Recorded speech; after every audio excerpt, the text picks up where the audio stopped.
جب اللہ کسی پر عذاب نازل کرنے کا فیصلہ کر لے تو اسے دنیا کی کوئی طاقت بچا نہیں سکتی.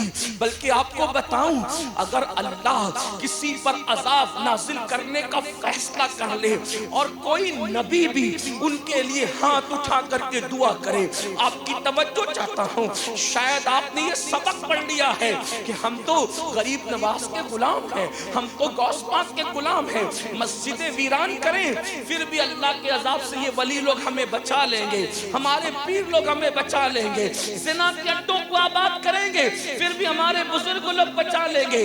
یاد رکھنا، میرا عقیدہ ہے اللہ نے بزرگوں کو بچانے کا اختیار دیا ہے، لیکن بات آپ کی قرآن کی طرف لانا چاہتا ہوں، دھیان سے سنو.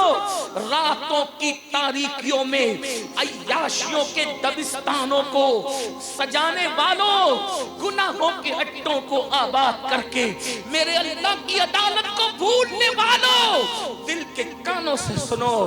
جب اللہ کسی قوم پر عذاب نازل کرنے کا فیصلہ کر لے اور نبی ہاتھ اٹھا کر دعا کرے، عذاب مت دے، اٹھائیں قرآن. اللہ نے قوم لوط پر جب عذاب نازل کرنے کا فیصلہ کیا تو یہ خبر حضرت ابراہیم علیہ السلام تک پہنچی. ابراہیم علیہ السلام کون؟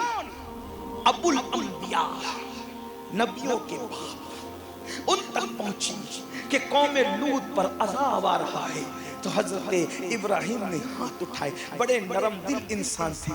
اے اللہ، ان پر عذاب نازل نہ کرنا. تو چونکہ خلیل تھے نا، نرم دل رکھتے تھے، تڑپ گئے.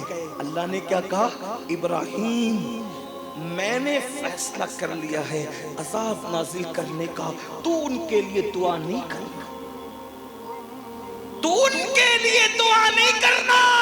تیرا مقام میری بارگاہ میں بلند ہے، تجھ سے پیار بہت ہے، تو ان کے لیے دعا نہیں کرنا، میں تو ان پہ عذاب نازل کروں گا.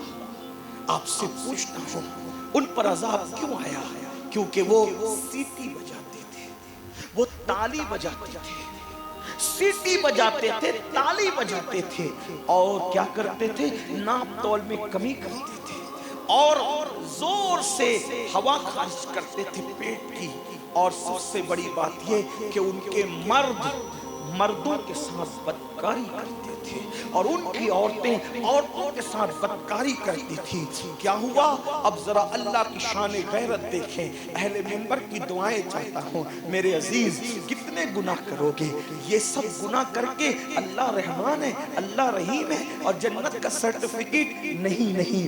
حجام کی کرسیوں پہ بیٹھ کر کے داڑھی مڈا کر گٹر میں پھینکنے والوں، اللہ اکبر، شراب کے اڈوں پہ جا کر کے نشہ کرنے والوں، اللہ اکبر، عورتوں پر پاپ کی نظر ڈالنے والوں، جانتے ہیں نبی کی بیوی کبھی بے حیا نہیں ہوتی، نبی کی بیوی کبھی بدکار نہیں ہوتی. لیکن میرے اللہ کی غیرت سنو. آپ نے سنا ہوگا قرآن میں، اگر نہیں سنا تو آج سن لے. جب قوم لوط پر عذاب آیا، کون سا عذاب تھا جو قوم لوط پر عذاب آیا؟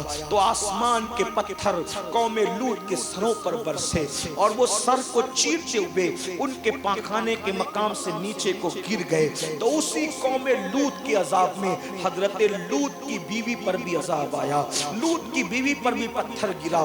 آپ جانتے ہیں لوط علیہ السلام کی بیوی بدکار نہ تھی، لوط علیہ السلام کی بیوی چاہے وہ بری نہ تھی، یعنی اس گناہ کے معاملے میں بری نہ تھی. اللہ اکبر. حضرت لوط نے کہا قوم پر عذاب آئے گا، کوئی ان کی ہمدردی نہ کرے، کوئی مڑ کر کے نہ دیکھے. جانتے ہیں میرے بھائیوں، جب حضرت لوط اپنے خاندان کو لے کر، اپنی فیملی کو لے کر، اپنے قبیلے کو لے کر باہر نکل رہے تھے اور قوم پر پتھر برس رہے تھے، تو قوم پر برستے ہوئے پتھروں کو دیکھ کر لوط پیغمبر کی بیوی نے پیچھے مڑ کر کہا، ہائے میری قوم.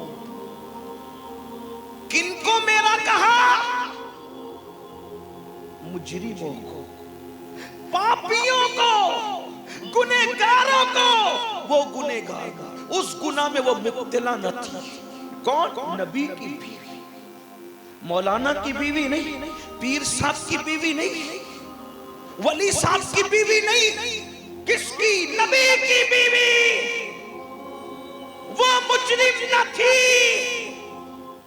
وہ اس گناہ میں مبتلا نہ تھی. پلٹ کر کہا ہائے میری قوم، بدکار کو کہا ہائے میری قوم، جو پتھر ان پہ برسے وہ پتھر اس پہ بھی برس گئے.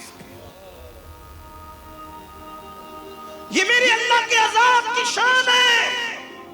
اللہ کے عذاب سے غافل رہنے والوں اور جنت کے خواب دیکھنے والوں، فجر کی نماز میں بستر پر سوتے پڑے رہو گے، جنت کا خواب سوچو.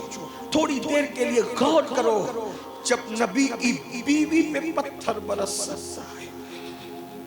نبی کی بیوی، نبی کی بیوی کیا چیز ہوتی، نبی کی بیوی کیا چیز ہوتی. وہ ان کے گناہ میں شریک نہ تھی، گنہگاروں کی ہمدردی اس کے دل میں آ گئی تھی. اللہ نے اس پر بھی وہی عذاب نازل کی، وہی پتھر اس کے سر پہ بھی پڑا، وہ ہلاک ہو گئی. آپ بتاؤ، وہ بے گناہ اس معاملے میں ہو کر جب گنہگاروں کی حمایت میں ہلاک ہو گئی، اپنے آپ میں ڈوب کر سوچو ایک دن میں ہم کتنے گناہ کرتے ہیں، ایک دن میں کتنے گناہ کرتے ہیں. اللہ کے عذاب کو برداشت کرنے کی طاقت ہے، اللہ کے عذاب کو برداشت کرنے کی قوت. کتنے گناہ کر رہے ہیں، کتنے گناہ کر رہے ہیں.